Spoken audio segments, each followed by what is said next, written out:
اور اس کو لا کے آپ معیشت پہ بٹھا دیں تو پھر جو حال ہمارا ہے اللہ نہ کرے کچھ عرصے بعد ہم اس سے بھی آگے چلے جائیں گے. اچھا، مہنگائی پہ اگر بات کریں تو کہا جا رہا ہے بڑی ہم نے سستائی کر دی ہے جی. ایک وقت تھا خواجہ اسحاق ڈار صاحب نے کہا تھا کہ ایک سوال کیا گیا تھا کہ سر دال مہنگی ہو گئی ہے، تو کہا تھا انہوں نے میں نے چکن سستی کر دی ہے، آپ چکن کھائیں. تو اب بھی نعرے مارے جا رہے ہیں سستائی ہو گئی ہے. یہ دیکھیں ہم نے آلو پیاز ٹماٹر یہ سستے کر دیے. تو آپ کو لگتا ہے کہ واقعی سستائی ہو رہی ہے؟ جبکہ میں اگر نظر دوڑاتا ہوں گھی، آئل، چینی، جو اصل چیزیں جن کا حکمران خاندانوں کی جہاں پہ اجرداری ہے وہ تو پیچھے نہیں جا رہی، جبکہ غریب کسان جو چیز خرچہ کر کے زمین میں ایک آس لگا کے بوتا ہے اور وہ اس آس پہ ہوتا ہے کہ میری فصل اگے گی، مجھے اس کا وہ ملے گا کچھ تو میں آگے نظام چلاؤں گا، تو وہ تو تباہ ہو کے رہ گیا میرے خیال سے. بالکل ایسے ہی ہے کہ جس چیز پہ اب دیکھیں پچھلے دنوں ٹماٹر کی ایک مثال لے لیتے ہیں. ٹماٹر 50 روپے کلو پہ پہنچ گیا تھا. اب اس کا نقصان کس کو ہوا؟ کسان کو ہوا. کسان کون ہے؟ وہ محنت کش ہے جو 24 گھنٹے کھیتوں میں بیٹھ کے خون پسینہ بہا کے جب وہ مہینے کے بعد اگر اپنی فصل اٹھا کے منڈی لے کے جاتا ہے تو اس کے جو اخراجات ہیں وہی پورے نہیں ہو رہے. بھنڈی توری 1 روپیہ کلو بکنے پہ آ گئی تھی عید کے دنوں میں، بالکل وہ بڑی ضائع ہوئی ہے. ایسے ہی ہوا ہے. اب یہاں پہ سوچنے والی بات یہ ہے کہ شوگر ملز کس کی ہیں، رائس مل کس کی ہیں، ٹھیک ہے جی. اسی طرح دیگر جو اشیاء ضروریہ ہیں ان کی فیکٹریاں کس کی ہیں. وہ نیچے جانے کے بجائے وہ اوپر جا رہی ہیں، اور ایک عام آدمی جو محنت کر کے دن رات جاگ کے اپنے بچوں کے پیٹ پالنے کی خاطر محنت کرتا ہے اس کی پیداوار جو ہے وہ نیچے آ رہی ہے. اب اس میں دیکھا جائے تو زیادہ نقصان غریب کا ہو رہا ہے. پھر جو نظام ہماری حکومت بار بار یہ کہتی ہے ہم نے یہ کر دیا، ہم نے وہ کر دیا. مجھے ایک بات بتائیں کہ گاڑیوں پہ سیلز ٹیکس آپ نے کم کر دیا، بڑی پہ چھوٹی پہ بڑھا دیا، ٹھیک ہے جی. بڑی پہ کم ہو گیا، چھوٹی پہ بڑھا دیا. اگر تھوڑا بہت کسی کے پاس گنجائش تھی چھوٹی گاڑی لینے کی تو وہ اس کی دسترس سے باہر ہوگی. اب بڑی گاڑی پہ آپ سیل ٹیکس یا دیگر ٹیکسز کم کر رہے ہیں تو کون خریدے گا؟ میں اور آپ خرید سکتے ہیں؟ کبھی بھی نہیں خرید سکتے. یہ جو کہا جا رہا ہے کہ ہم نے مہنگائی کو کم کر دیا، یہ کر دیا، وہ کر دیا، ایلیٹ کلاس کے لیے ضرور کم ہوئی ہے. جو غریب طبقہ ہے، متوسط طبقہ ہے، وہ اس وقت پسا جا رہا ہے اور اس سے اپنے بال بچوں کے لیے 2 وقت کا کھانا پیدا کرنا انتہائی مشکل ہو رہا ہے. چینی دیکھیں، چینی کے ساتھ ہم نے کیا کیا کہ ہم نے جتنی چینی باہر بھیجی تھی، ایکسپورٹ کی تھی، اصل اس میں کمیشن کا چکر ہوتا ہے. باہر بھیجی، ہم نے کمیشن کھایا، حالانکہ ادارے کہہ رہے تھے کہ جو چینی آپ کے پاس پڑی ہے وہ آپ کی ضرورت کے لیے پوری ہے، آپ اس کو باہر ایکسپورٹ نہ کریں. اب باہر بھیج دی، وہاں سے کمیشن کھایا.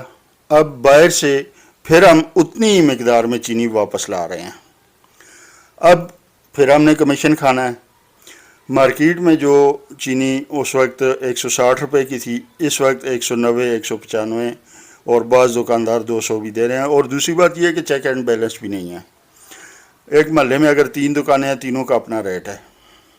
ہم لوگ صرف ایک ہی مقصد جو ہم نے اپنا قومی فریضہ بنا لیا ہوا ہے ہماری حکومت نے، ہمارے اداروں نے، اسی کے پیچھے ہیں کہ ہم نے صرف ایک کو دبانا ہے، باقی عوام جائے پہاڑ میں.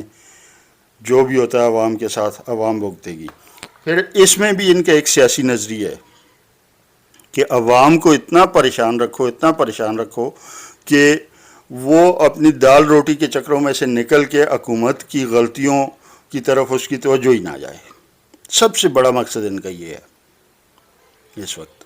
میں یہی کہہ رہا ہوں کہ عوام اس ٹائم جتنی مشکلات کا شکار ہے، اللہ جانتا ہے کہ اتنی تو سن 1947 میں بھی نہ تھی. اور ہم جب یہ بات کرتے تو ہمیں کہتے ہیں جی اوہ ہو یہ یوتھیا ہے.